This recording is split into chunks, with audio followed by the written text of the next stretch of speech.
Okay, here we go, Math 10. This is 6.5, difference of squares. And if you remember from our factoring rules, that is this part number 2. Does it have two terms? Is it a difference of squares? That's this one. Okay, so we're going to start with ones that look like this, x squared minus 16. So there's two terms. They are both something that is squared, and they are a difference. It has to look like that. When it does, the form is square root this part and square root the second part. Those go in brackets, and one is negative, one is positive inside the brackets. So that's what you're going to memorize. These are the easiest to do, they're the easiest to forget. Here's why this works.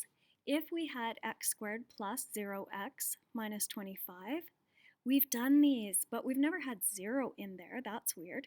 But oh well, we'll just not worry about it and pretend we don't realize that that's weird. X and x, how about 5 and 5? Plus and minus, oh, I'm going to get minus 5x squared plus 5x squared is 0x squared. Hooray! So then my factors are x plus 5 and x minus 5. Once we realize that process, then we don't have to do this anymore. We don't have to make a 0x, but if we forget, we always could put in a 0x and just make it easy for ourselves. So if you look at example B part above, try these two. So pause and try the x squared minus 9 and the second x squared minus 49. Okay, so we should have square root of x squared is x, square root of 9 is 3. So x minus 3 and x plus 3. The end. Here, square root x minus square root is 7 and x plus 7. So these are going to become really fast for you. So x minus 6, x plus 6. Unfortunately, these are all on the same page, and when you get to other ones that have them mixed up, sometimes you get to these and forget because they are so easy. Let's do one where they have, I don't know. Well, let's see what they have for this guy. Okay, so let's do 4t minus 7 and 4t plus 7. Pause the video. You keep going. 1, 2, 3, 4, 5 of those. And then play and watch my solution. Okay, so here's what I am hoping you are thinking. 9a minus 1, 9a plus 1. C part, 10 minus y, 10 plus y. D part, 6p minus 5, q. Woo, almost missed that q. And 6p plus 5q. E to, oh, I almost got trapped. Look, there's a plus. It's not a difference of squares. There's nothing we can do. There's no great rules for plus of squares, just difference of squares. If we did 2x and 2x and 5 and 5, plus and plus, we're going to end up with 20x in the middle.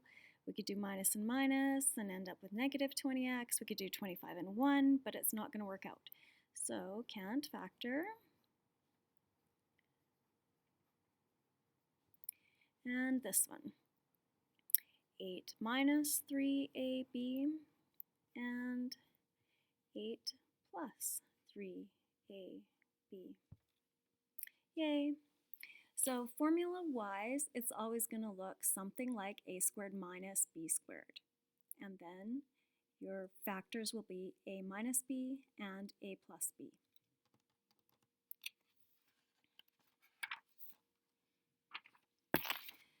Okay, let's see if these look any harder.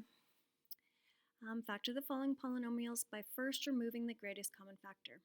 Okay, go ahead, pause, and then turn back on the video. Here we go. So 2, I'm going to have a squared minus 25. And then I realize this is a difference of squares, so 2a minus 5 and a plus 5.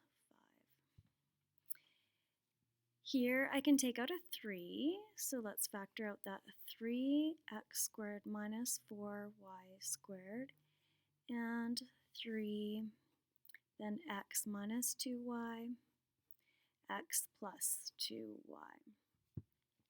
C part. I can factor out a 4, but what if I didn't realize that? What if I just went along my merry way and went, oh, well, that would be 12pq minus 2 and 12pq plus 2. That's fine because here I would realize, oh, I can factor a 2 out of this first term. I can also factor a 2 out of the last term.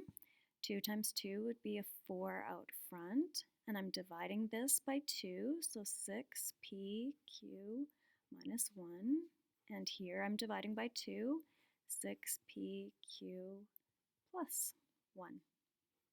So it doesn't matter when we factor it out, as long as we're looking for more factoring in the terms as soon as we think we're finished. Here, let's take out a 3 and an x, and I've got x squared minus 9 left, and then I'm so happy. 3x and x minus 3, x plus 3. Okay, these are so great. Questions 4, 6, and 12 to 14. You will love them, and I hope you remember them when we put them all together with other things. See you later.